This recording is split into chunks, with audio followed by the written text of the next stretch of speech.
ஓம் நமோ நாராயணாய. பெருமாள் ஸ்ரீதேவி பூதேவி நீலாதேவியோடும் நித்தியசூரிகளோடும் இருக்கும் இடம் வைகுண்டமாகும். இந்த வைகுண்டத்தை ஒரு ஜீவன் அடையும் பாதையை காண்பிப்பதுதான் வைகுண்ட ஏகாதசி திருநாளின் தத்துவமாகும். பிரம்மா தன்னுடைய படைப்புத் தொழிலில் மிகவும் ஆணவமாக இருந்த சமயத்தில் பெருமாள் அதை அடக்க நினைத்தார். அவர் லோகன் கண்டகன் என்ற இருவரை படைத்து பிரம்மாவிடம் அனுப்பினார். அவர்கள் போரில் பிரம்மாவை ஜெயிக்க முனைந்தபோது பிரம்மா பெருமாளிடம் வந்து தன்னை காக்கும்படி வேண்டினார். பின்னர் பெருமாள் அவர்களை ஜெயித்த நாள்தான் வைகுண்ட ஏகாதசி எனப்படுகிறது. அவர்கள் இருவரும் பெருமாளிடமே மீண்டும் செல்ல மிகவும் விருப்பப்பட்டனர். எனவே அவர் திருவடி தொழுது தங்களை வைகுண்டத்திற்கு அனுப்பும்படி வேண்டினர்.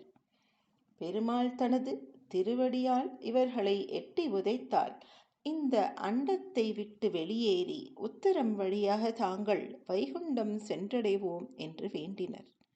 அந்த நாள் மார்கழி மாதம் சுக்லபக்ஷ வைகுண்ட ஏகாதசி ஆகும். அவர்கள் மேலும் பெருமாளிடம் யார் உத்தரவாசல் வழியாக வெளியேறுகிறார்களோ அவர்களுக்கு மோட்சம் கிட்ட வேண்டும் என்றும் பிரார்த்தித்தனர். அன்று முதல் இன்று வைகுண்ட ஏகாதசி நடைபெற்று வருகிறது.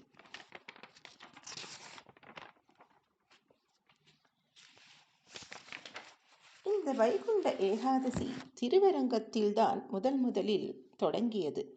பின்னர் பல கோவில்களிலும் இன்று கொண்டாடப்பட்டு வருகிறது. 108 வைணவ தலங்களில் முதன்மை பெற்றது திருவரங்கம்.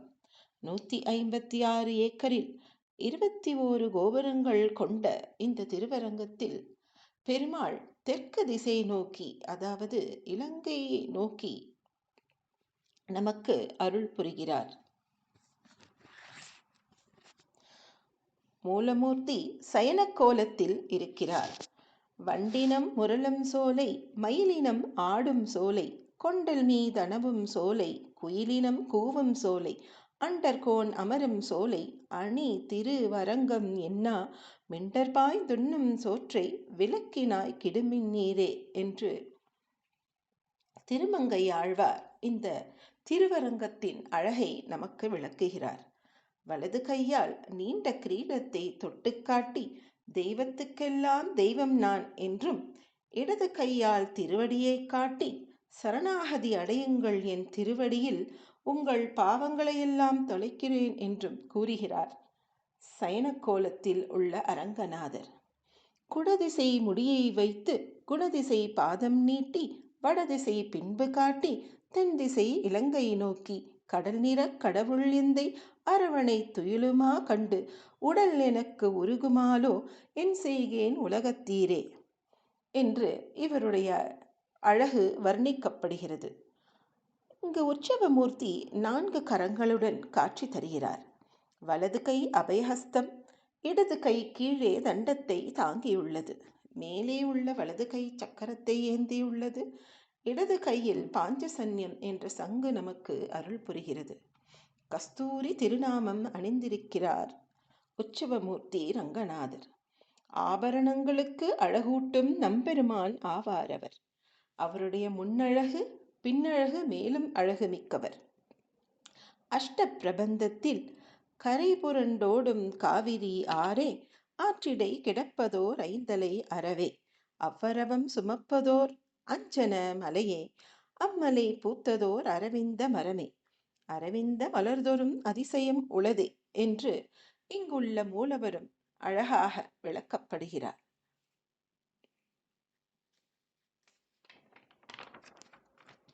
இங்கு நடைபெறும் வைகுண்ட ஏகாதசி திருநாள் தமிழர் பண்பாடோடு மிக்க இணைந்துள்ளது. இதை ஒரு சிறப்பான நிகழ்ச்சி மூலம் காண்போம். அன்று கார்த்திகை திருநாள். அன்று அழகான நிகழ்ச்சி ஒன்று நடந்தது. நம் பெருமாள், அதாவது பெரிய பெருமாளுக்கு ஒரு எண்ணம். திருநெடுந்தாண்டகம் பாடிய திருமங்கை ஆழ்வாரிடம் தலையசைத்து இன்பமாக கேட்டுக்கொண்டிருந்த நம்பெருமாள், உனக்கு என்ன வரம் வேண்டும் என்று கேட்டார். திருமங்கையாழ்வார் வைகுண்ட ஏகாதசி அன்று தொடங்கி 10 நாட்கள் நம்மாழ்வார் பாடிய திருவாய்மொழியை காதார கேட்க வேண்டும் என்றார். இதற்குத்தான் திருவாய்மொழி திருநாள் என்று பெயர். 1102 பாடல்கள் பாடப்படும். சாமவேதத்திற்கு சமமாக திருவாய்மொழி கருதப்படுகிறது. இப்படி நடந்து கொண்டிருக்கும் போது ஒரு கார்த்திகை உற்சவத்தன்று ஸ்ரீபாதம் தாங்கிகள் கர்ப்பவாசல் வரை வந்துவிட்டார்கள் பெருமாளை தூக்கி கொண்டு. ஜெய விஜயரிடம் வரும்போது பெருமாளுக்கு ஒரு ஆசை எழும்பியது. அவர் கூறினார், நம்மாழ்வார் வந்து திருவாய்மொழியை பாடினால் இன்றும் நன்றாக இருக்குமே என்று அவர் விரும்பினார். அப்படியே பல்லக்கை வைத்துவிட்டு திருக்கருகூர் சென்று விட்டனர் ஸ்ரீபாதம் தாங்கிகள். பின்னர் பெருமாளை எப்படி உள்ளே அழைத்து வருவது?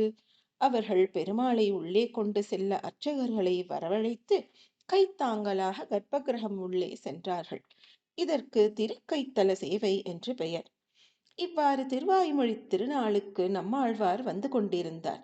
பிற்காலத்தில் அவருடைய விக்கிரகம் ஒன்று வைத்து அரையர்கள் விண்ணப்பம் செய்ய இது இயல் இசையுடன் நடைபெற்று வருகிறது. தமிழில் நடைபெறும். வைகுண்ட ஏகாதசி தொடங்கி இராப்பத்து திருநாள் திருவாய்மொழி திருநாள் என்று அழைக்கப்படுகிறது. பிற்பாடு 9ஆம் நூற்றாண்டில் நாதமுனிகள் பெருமாளிடம் விண்ணப்பம் செய்து பகல் 10 நாட்களை தொடங்கினார். அப்போது ஆழ்வார்களின் முதல் 2000 பாசுரங்களையும் கேட்பர். இதை திருமொழி திருநாள் என்றும் அழைப்பர். கடைசி நாள் நாச்சியார் திருக்கோலம், அதாவது மோகினி அலங்காரம் நடைபெறுகிறது. அடுத்த நாள் வைகுண்ட ஏகாதசி. வைகுண்ட ஏகாதசி அன்று விடியற்காலை 3 மணிக்கு உற்சவர் ரத்னங்கி சேவை தருகிறார். மூலவர் அன்று முழுவதும் முத்தங்கி சேவையில் நமக்கு அருள் புரிகிறார்.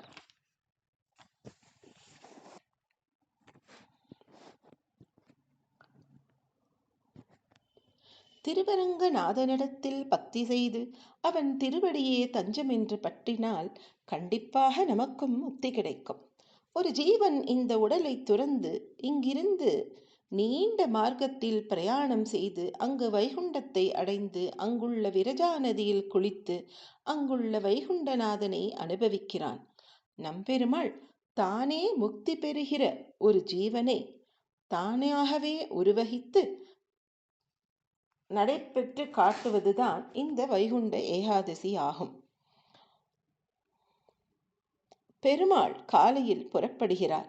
சிங்கம் குகையிலிருந்து எப்படி இலது வலது என்று அசைந்து நடந்து வருமோ அதுபோல காலையில் வருகிறார். ரங்கா ரங்கா ரங்கா என்று மேற்கப்படிக்கு மேல் மக்கள் தரிசனம் செய்ய வந்து நிற்கிறார். அங்கு ஆச்சாரியார்கள் அனைவருக்கும் மரியாதை பெற்றுக்கொள்வர். உத்தம நம்பி சுவாமி எழுந்தருளி இருப்பார். இந்த கோயிலை காத்து கொடுத்ததில் அவருக்கு பெரும் பங்கு உண்டு. பெருமாள் பட்டாடையிலிருந்து ஒரு நூலிழை அவருக்கு சாற்றப்படும். இன்று நடத்தப் போகும் நாடகத்தை நன்றாக அமைக்க வேண்டும் என்று ஆணையிடுவதாகும் அது. பின்னர் நேரே வலதுபுறம் திரும்பி கண்ணாடி சேவை. ஏறு போல் யானை போல் நடந்து யாகசாலை அருகே போய் மறுபடியும் வலதுபுறம் திரும்புவார். அங்கு பெருமாள் காலை தண்ணீரில் கழுவுவார்கள். இதற்கு ஒரு ஐதீகம் உண்டு. நம் ஜீவன் உடலை விட்டு வெளியேறும் போது உடலை கழுவுவார்கள். பின்னர் அந்த பிரகிருதி சுற்றி சுற்றி வருகிறது. அந்த கண்ணாடி அறையில் இருந்து துரை மண்டபம் வரை பிரகிருதி மண்டலமாக கருதப்படுகிறது. அங்கு பெருமாள் காலை தண்ணீரில் கழுவிய பிறகு நாழிகேட்டான் வாசலுக்கு வெளியே வந்து அங்குள்ள துவஜஸ்தம்பத்தில் வலதுபுறம் திரும்பி வைகுண்ட ஏகாதசி நடைபெறும் துரை பிரதட்சணம் எழுந்தருள்வார். அங்கு வேத விண்ணப்பர்கள் வேத விண்ணப்பம் செய்வார்கள். அன்றுதான் வேதம் ஓதுவதும் திருவாய்மொழி ஓதுவதும் தொடங்கும். துரை பிரதட்சணம் தாண்டிய பிறகு வைகுண்ட வாசலை அடைகிறோம். சந்திர புஷ்கரணி எதிரே உள்ள வாசலில் நிற்பார். அங்கு அருகே உள்ள கிணறு விரஜாநதி எனப்படுகிறது. அங்கு அவர் குளித்ததாக வைத்துக்கொண்டு தினமும் வஸ்திரம் மாற்றுவார்கள். வைகுண்ட ஏகாதசி அன்று ரத்னங்கி அணிந்திருப்பதால் அன்று மட்டும் வஸ்திரம் மாற்றுவதில்லை. அடுத்த 10 நாட்களும் உண்டு. அப்பொழுது வைகுண்ட வாசல் திறக்கப்படுகிறது. வாசல் திறந்தால்தானே வைகுண்டத்துக்குள் நுழைய முடியும்.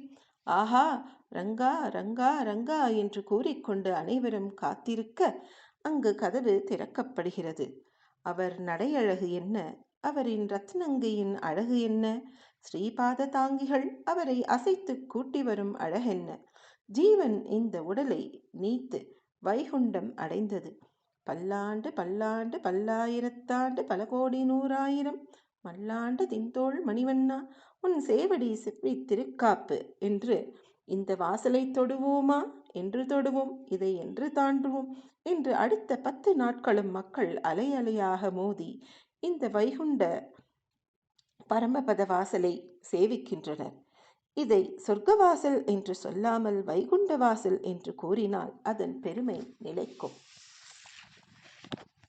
பின்னர் பெருமாள் விடிகாலை 5 மணிக்கு மணல் வெளிக்கு வந்து அருள் புரிகிறார்.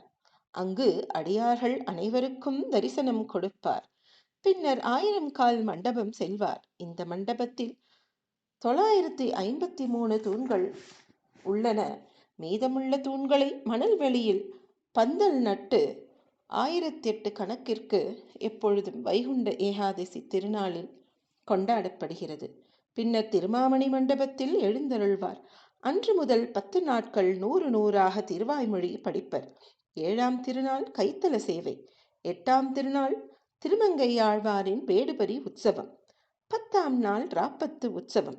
அன்றுதான் நம்மாழ்வார் திருவடி தொழும் முக்கியமான நன்னாள். ஒரு ஜீவன் முக்தியடைய தொடங்கியதுதான் வைகுண்ட ஏகாதசி. அந்த ஜீவன் தான் நம்மாழ்வார். அவருடைய பாசுரம் இசைத்துக்கொண்டு பெருமாள் திருவடியில் அவரை சமர்ப்பிப்பர். அடுத்த நாள் 21ஆம் நாள் நம்மாழ்வார் எழுந்தருளி இயற்பா 1000 ஓதுவர். ஆண்டில் 24 ஏகாதசிக்கும் ஒரு பெயர் உண்டு. இந்த ஏகாதசி வைகுண்ட ஏகாதசி என்று அழைக்கப்படுகிறது. அன்று விரதமிருந்து பெருமாளை தொழுதால் முக்தி கிடைக்கும். இது எம்பெருமானிடத்தில் தொடங்கி பின்னர் அனைத்து பெருமாள் கோவில்களிலும் கொண்டாடப்படுகிறது. இதை கேட்க கேட்க நாமும் திருவரங்கம் சென்று அந்த வைகுண்ட பரமபத வாசலை தொட வேண்டும் ஆசை நமக்கும் வருகிறது. ஓம் நமோ நாராயணாய. சிற்றம் சிறு காலே வந்துனை சேவித்தும் பொற்றாமரை அடியே போற்றும் பொருள் கீழாய். சிற்றம் சிறு காலே வந்துனை சேவித்தும் பொற்றாமரை அடியே போற்றும் பொருள் கீழாய். பெற்றமே துண்ணும் குலத்தில் பிறந்து நீ குற்றேவலெங்களை கொள்ளாமல் போகாது. இற்றை பறை கொள்வார் அன்று காண்கோவிந்தா. எற்றைக்கும் ஏழே பிறவிக்கும் முந்தன்னோடு உற்றோமையாவோம். உனக்கே நாம் செய்வோம் மற்றை நம் காமங்கள் மாற்றேலோரெம்பாவாய். மற்றை நம் காமங்கள் மாற்றேலோரெம்பாவாய்.